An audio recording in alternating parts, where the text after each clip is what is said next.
Are confronted with so many crises simultaneously.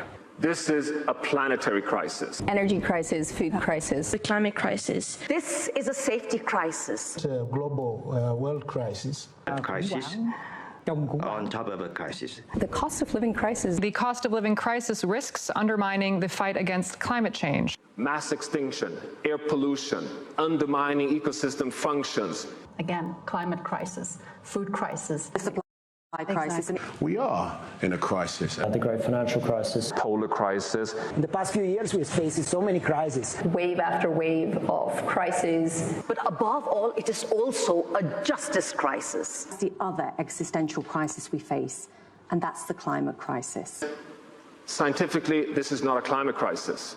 This crisis is much more than physical and environmental schisms. We are now facing something deeper. We have a deeply wounded spirit as a people. And of course, the other massive ecosystem-mediated pathway between climate change and health is the impact on our mental health. Of the land and creating the droughts and melting the ice and raising the sea level. Young people are petrified about the future, and that is having a substantial impact on their mental health. And causing these waves of climate refugees predicted to reach 1 billion in this century. Things like conflict. Xenophobia and political authoritarian trends that have come. Things like migration. From just a few million refugees. What about 1 billion? Things like the breakdown of society. We would lose our capacity for self-governance on this world. Has a dramatic impact on the mental health of those populations. We have to act.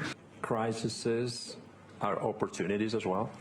We can turn this crisis into actual an opportunity. I think there's an excellent opportunity for collaborative efforts and public-private partnerships. What does it need to master the future?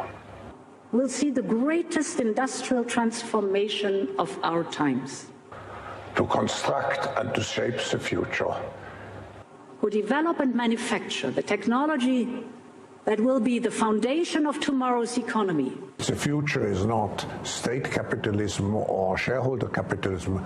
The future is what I call stakeholder capitalism. To have a platform where all stakeholders of global society are engaged. We, select group of human beings, governments, business, civil societies, the young generation, are able to sit in a room and come together and actually talk about saving the planet. To master the future. I mean, it's so almost extraterrestrial to think about.